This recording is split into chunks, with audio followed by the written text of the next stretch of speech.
Let's begin in a child's pose. With your knees as wide as comfortable, big toes together behind you. Walk your hands out long in front of you and rest your forehead and your chest down towards the mat.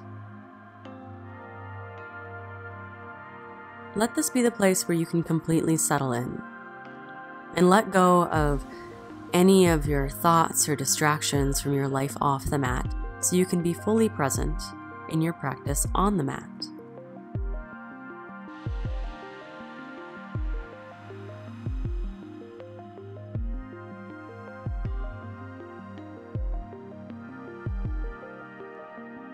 So from here, let's make our way to downward facing dog. Rise up into a tabletop on your hands and knees. Curl your toes under and reach your hips high and back.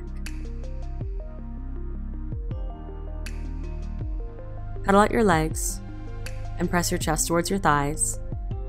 And right away, let's set up a strong foundation through the hands. So fingers are fanned out wide and your whole hand is gripping into the mat so your arms are strong.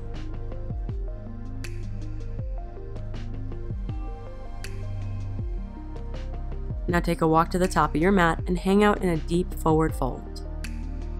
Separate your feet a little bit wider than hip distance. A generous bend in your knees will allow you to fold even deeper. And you're welcome to just let your arms hang heavy. Relax your neck, relax your jaw. But you can also grab onto your elbows and sway side to side.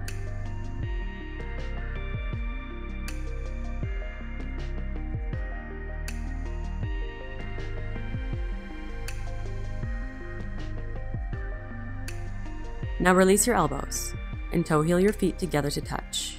Next is a halfway lift. Slide your hands up your shins and press your heart forward.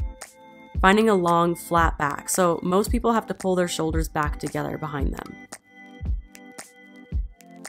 Then forward fold.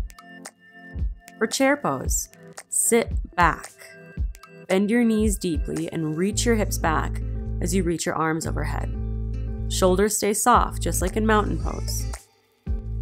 Bring all of the power to your legs in this posture. So press your inner thighs together. Press your knees together. Now reach your arms straight forward and lower deeper into your hips. Go even lower. Even lower. Come on, you got it. Even lower until your hips come all the way down towards your heels and you can gracefully take a seat in boat pose. From your boat, lower abs are strong, so there is no dumping in your lower back or crunching in your shoulders. And if at any point you start dumping or crunching, then lower your feet down to the mat for a modification so you can focus on proper core engagement. So wherever you are, turn your palms up and lift up through your heart. And bring your neck in line with your spine so you're not crunching your head forward.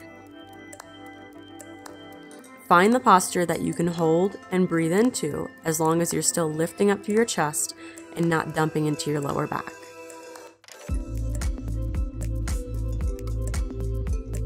So with that in mind, let's take it up a level.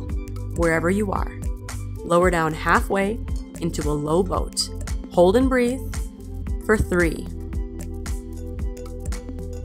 2, you've got this. Your breath keeps you calm. And 1. Lower all the way down onto your back. Take a long body stretch. Well done.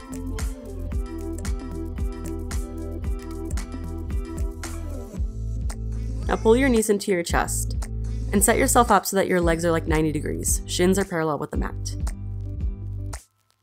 Now grab onto the backs of your thighs if it helps and lift your head and shoulders off the mat. So ideally, just by engaging your body this way, your lower back has flattened out on the mat. There's no natural curve there anymore. That's good. You want to maintain this nice flat back so that your core is totally engaged. Do not crunch your chin towards your chest. Imagine you were holding a grapefruit between your chin and your chest. So your neck is long and your gaze is set somewhere maybe on the ceiling. From here, extend your right leg straight. It could be up towards the ceiling or it could be down towards the ground, just hovering. It'll be more intense the lower it goes. And then draw your right leg back in. And switch legs. Left leg goes straight. Again, reaching up towards the ceiling is less intense. Hovering above the mat is more intense, as long as your back stays flat and your shoulders stay lifting. And then draw your left knee back in. Inhale. Exhale, right leg goes straight. Inhale, right knee back in. Exhale, left leg goes straight. Inhale, back in. Exhale, right leg. Inhale to center. Exhale, left leg. Inhale to center. Now keep it going with your breath, bicycling your legs.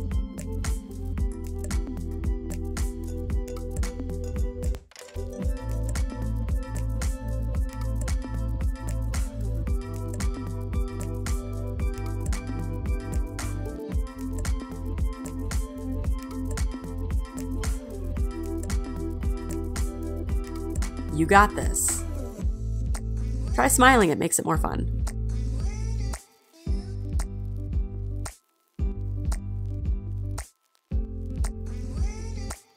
You're almost there. 3, 2, 1. Long body stretch. Well done. And now that our cores are fired up, we can use this engagement to bring power to the rest of our practice today.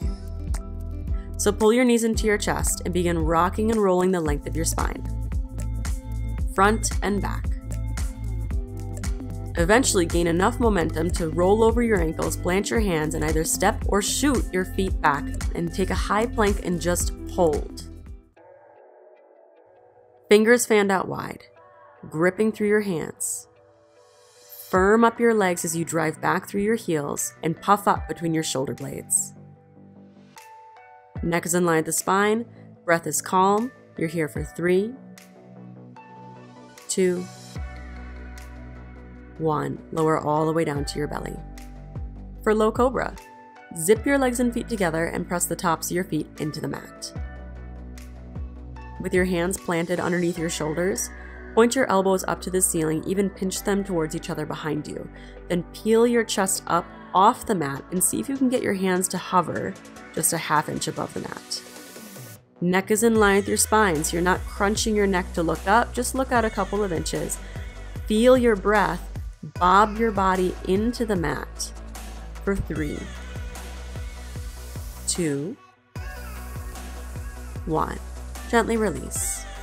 Lower your right ear down. Take your arms down by your sides, palms facing up. Let your feet fall open. And observe the rise and fall of your back as you breathe.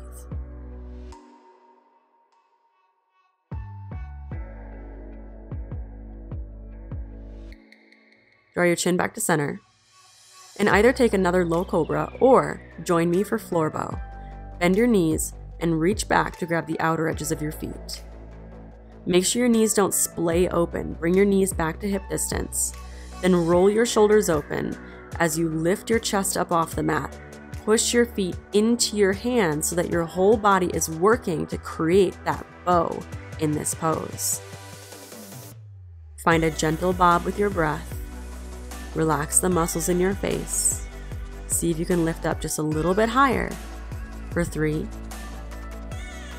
2, 1. Slowly release. Lower your left ear down to the mat for your belly shavasana. Arms long by your sides, palms facing up. Let your feet fall open. Similar to a traditional shavasana, you're training your body to relax on command. So relax. Let everything go.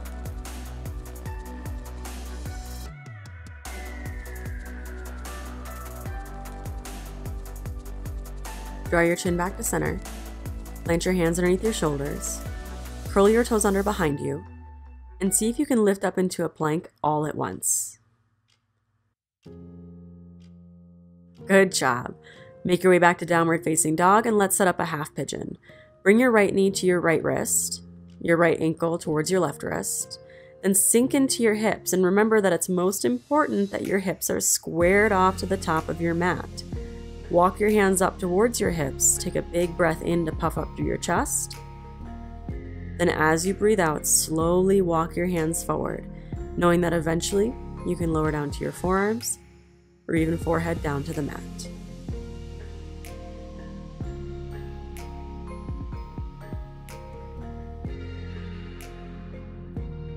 At this point, you can release your Ujjayi breath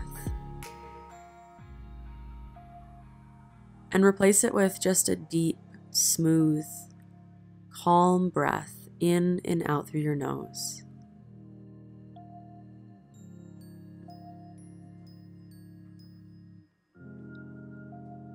On your exhales, release even more air than you normally would, making space for a deeper inhale.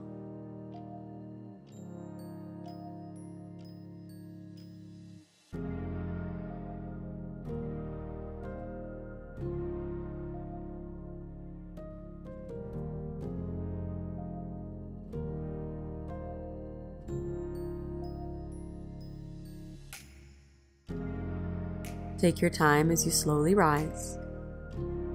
Plant your hands on the mat, curl your back toes under, and reach your right leg high into that three-legged downward facing dog. Then bend your knees, sink your heel towards your glute.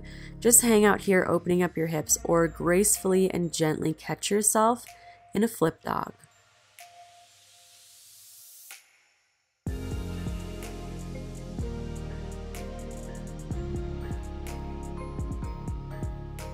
Then let's all meet up in downward facing dog once more. Switching sides. Bring your left knee to your left wrist, left ankle towards your right wrist.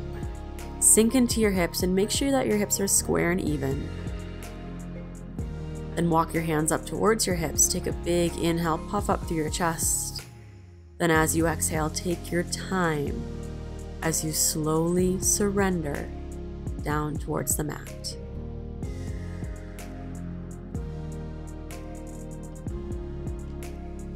This can be a very intense hip opening posture. If you've gone so far that you can't help but tense up in this pose, then you've gone too far. So back out and find the place where you can relax physically and mentally. And trust that over time and with practice, you'll go deeper.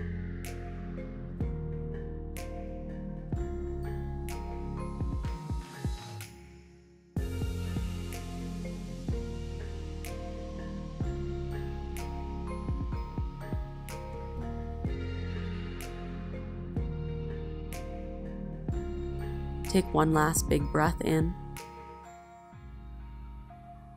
And big breath out. Then walk your hands back up onto the mat. Curl your back toes under and reach your left leg high for your three-leg down dog. Bend your knees, sink your heel, open up your hips, and hang out here, or mindfully catch yourself in flip dog.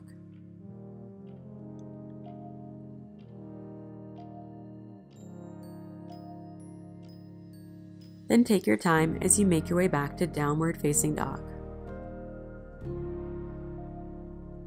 And lower down to your knees and come to stand on your knees for a camel pose. Knees are hip distance apart, an option to curl your toes under behind you for more stability. Take your hands to your lower back and scoop your tailbone down and forward so that your lower back flattens out and your lower belly engages. Keep your hips above your knees the whole time and lift up through your heart. Big inhale. Exhale, slowly lean back into a gentle back bend. And this can be where you stay and breathe, because this is a back bend. But if you're feeling flexible today, then try reaching your right hand back to grab onto your right heel, and then your left hand back to grab onto your left heel. Press your hips forward, lift up through your heart. You're in control.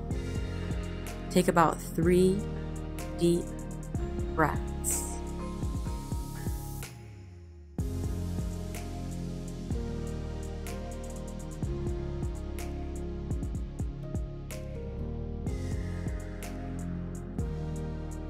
Take your hands back to your hips. Take a seat on your heels, hands in your lap for hero pose.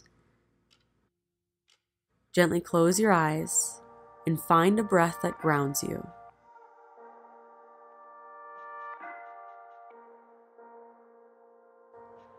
Now gently blink your eyes open.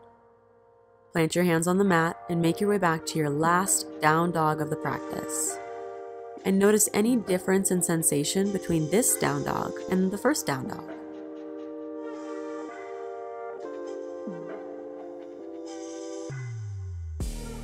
And take a walk to the top of your mat for gorilla pose, a deep forward fold where we stand on our hands.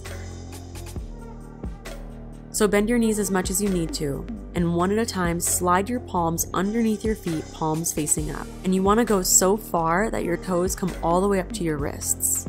The key here is that you are pushing weight into your hands, squashing the blood, the fluid, the tendons, the muscles, the bones in your hands.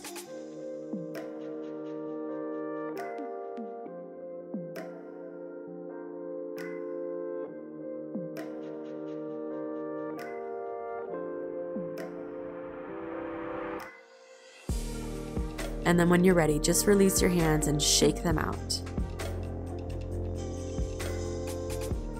Then take a seat on your mat, and with your feet flat, knees bent, press your inner thighs together, lift up through your heart, reach your arms forward, palms facing up, and begin to lean back, slowly lowering down onto your back, one vertebra at a time.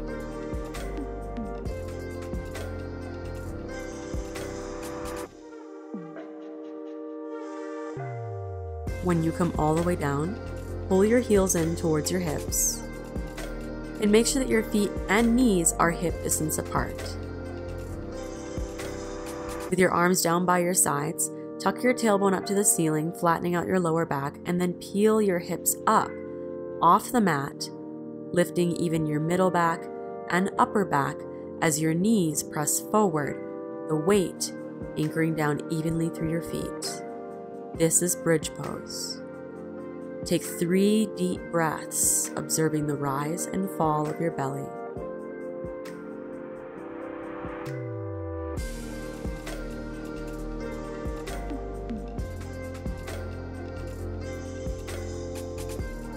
And to come out, slowly lower your hips back down to the mat. Then bring the soles of your feet together and let your knees fall open. One hand to your heart, one hand to your belly for Supta Baddha Konasana. Just rest here. Feel the rise and fall of your belly, the gentle beat of your heart. And take a moment to find gratitude. Gratitude for committing to your practice, to your intention, and for everything as it is in this present moment.